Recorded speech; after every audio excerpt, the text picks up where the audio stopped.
Sharing is caring. दोनों भाई नाश्ते की टेबल पर बैठे थे। प्रियंका, मेरा नाश्ता कहाँ है? भाभी, मुझे भी ऑफिस के लिए लेट हो रहा है। इस पर प्रियंका किचन में से दोनों के नाश्ते की प्लेट्स लेकर बाहर आती है। लो भाई, आप दोनों का नाश्ता। किसी को भी 1 मिनट का सब्र नहीं है। ये प्रियंका का ससुराल है, जहाँ कोई औरत ना होने की वजह से शादी वाले दिन से ही घर के साथ दोनों भाइयों की जिम्मेदारियां प्रियंका संभाल लेती है। दोनों भाई शांति से नाश्ता कर रहे होते हैं कि अंकुश अपने भाई की प्लेट से पराठे का एक टुकड़ा उठा लेता है। आपको पता है ना, मैं खाना शेयर नहीं करता, फिर भी मेरी प्लेट में से खाना जरूरी है क्या? अरे हद हो गई है, मुझे नहीं खाना अब। अंकुर गुस्से में नाश्ता छोड़कर टेबल से उठ खड़ा होता है। अरे, ये कैसा बिहेवियर है अंकुर? एक टुकड़ा ही तो है। एक हो या आधा, मुझे भूख लगी है तो ये सिर्फ मेरा ही है। उसे भी किसी के साथ शेयर करने बैठा तो भूखा नहीं रह जाऊंगा। अरे बाबा ठीक है, अब इस पर भी लड़ाई। दूसरा बना देती हूँ, पर प्लीज ऐसे खाना बीच में छोड़कर मत जाओ। इससे अन्न का अपमान होता है। ओ प्लीज भाभी, ऐसी कोई चीज होती ही नहीं है। आपके पास पैसे हैं, खरीदो और खाओ। अगर नहीं खाया जाए तो फेंक दो। अरे दुनिया में सब यही करते हैं। अंकुर बैग उठाकर ऑफिस के लिए चला जाता है, जिसके पीछे उसका बड़ा भाई मायूस सा घर में खड़ा रह जाता है। जिसने बचपन से सोने की चम्मच में खाया हो, उसे दुनिया के बारे में क्या पता होगा। वैसे गलती तो हमारी ही है। अगर कभी बचपन में ही सही गलत का फर्क सिखाया होता तो आज ये हाल नहीं होते। आप फिक्र क्यों करते हैं जी? भगवान है, वो जो भी करता है सबकी भलाई के लिए ही करता है। और जब वो चाहेंगे तो अपनी तरह से अंकुर भैया को भी सब कुछ सिखा देंगे। पत्नी की बात पर विश्वास कर अंकुश भी ऑफिस चला जाता है।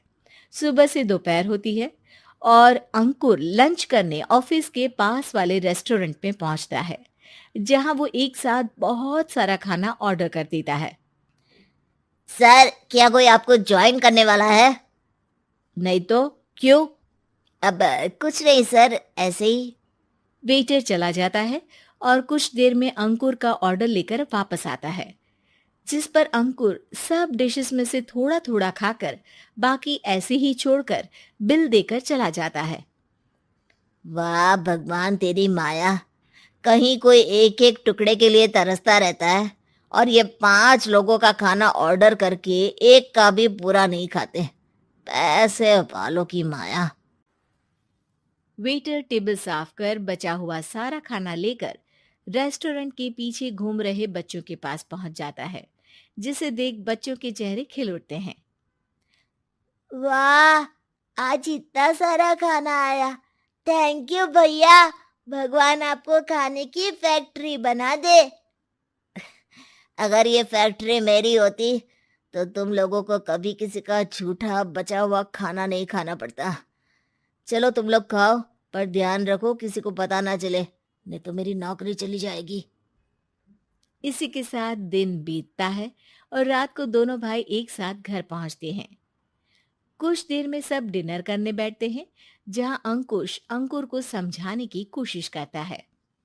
अंकुर, अगर हमें लाइफ में सब कुछ मिला है, इसका ये मतलब नहीं कि तुम उसका गलत फायदा उठाओ, बल्कि तुम्हें उसकी मदद से दूसरों को भी मदद करनी चाहिए। भैया, जिनके पास नहीं है उनकी वजह मैं तो नहीं ना। और ऐसे बहुत लोग हैं जिनके पास सब कुछ है।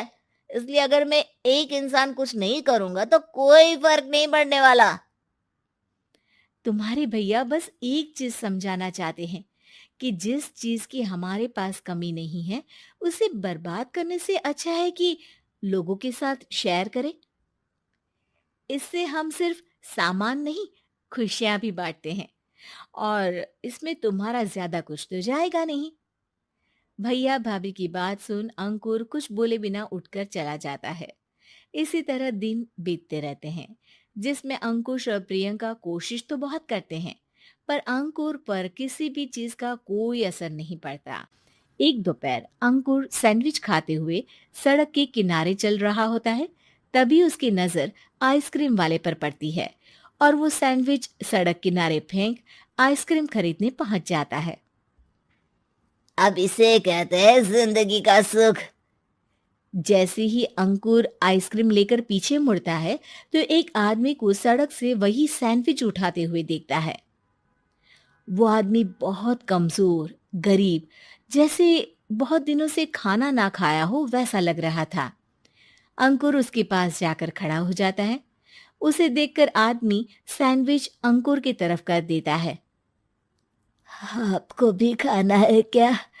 क्या हम इसे आधा आधा कर ले? मुझे बहुत भूख लगी है। वो मेरा ही झूठा सैंडविच है। तुम दूसरा खरीद कर क्यों नहीं खा लेते? इसे क्यों खा रहे हो? अरे भैया, अगर खरीदने के पैसे होते तो 4 दिन से भूखा नहीं घूम रहा होता। हैं? क्या तुमने 4 दिन से कुछ नहीं खाया? फिर भी इस आधे सैंडविच को मेरे साथ बांटने के लिए तैयार हो गए? क्यों? अरे भैया, पैसा नहीं है तो क्या हुआ, इंसानियत आज भी उतनी महंगी नहीं हुई और ना ही उस पर अमीर गरीब का टैग लगा है जो हम उसे रख ना सके। पर अफसोस, आजकल लोगों के अंदर पोषण, खून या विटामिन से ज्यादा इंसानियत की कमी होने लगी है। आदमी की बातों से अंकुर को समझ में आ जाता है कि वो आज तक कितना गलत काम करता आ रहा था। इसके बाद से वो अपनी किसी के साथ शेयर नहीं करने और खाने को बर्बाद करने वाली आदत को छोड़ देता है।